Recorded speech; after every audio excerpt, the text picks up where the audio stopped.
La première catastrophe écologique frappe Londres pendant l'hiver 1952. Elle va faire des milliers de victimes.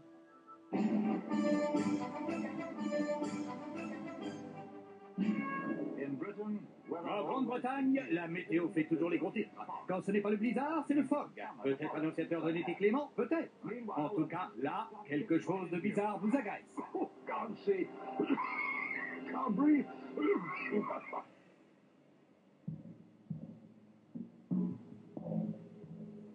En ces premiers jours de décembre, personne ne connaît la cause de l'étrange purée de poids qui s'abat sur la vallée de la Tamise.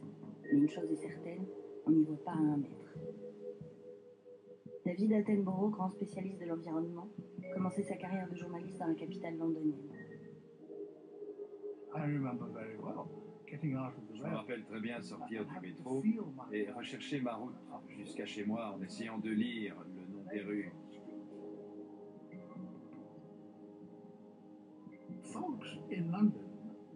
Le brouillard à Londres n'avait rien d'exceptionnel. Mais ce qui était terrible, c'est que ce n'était pas un brouillard blanc. C'était jaune. Un jaune sale. Et cela vous faisait tousser. Les médecins disaient que les gens qui avaient des problèmes respiratoires étaient en danger de mort. Et c'est là que nous avons compris que quelque chose d'épouvantable était en train d'arriver.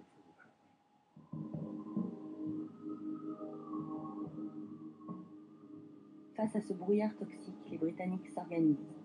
Partout, au coin des rues, on vend des masques que l'on espère protecteurs.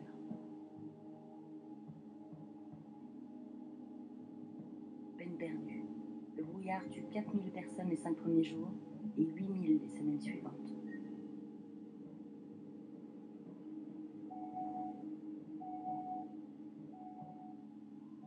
Cette première alerte écologique n'est pas le résultat d'une fatalité, mais d'un choix économique.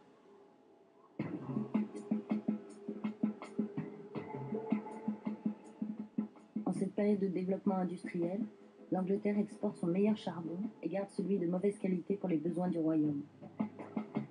Ce charbon, utilisé pour les usines comme pour les besoins domestiques, dégage en brûlant une poussière noire qui laisse des traces partout. On ne s'en soucie pas, jusqu'à ce que la rigueur de l'hiver 1952 oblige les Londoniens à bourrer leurs poêles plus que d'habitude pour se chauffer. Dans la capitale, l'air devient soudain irrespirable et on découvre que la pollution a des conséquences dramatiques sur la santé des habitants.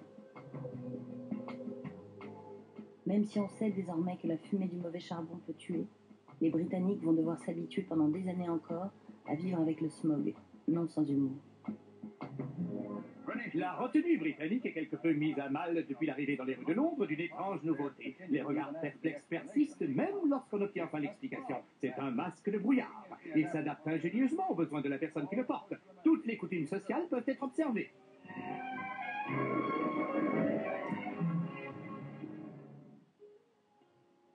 Il faut attendre 4 ans après cette alerte écologique massive pour que les fumées noires soient interdites en ville.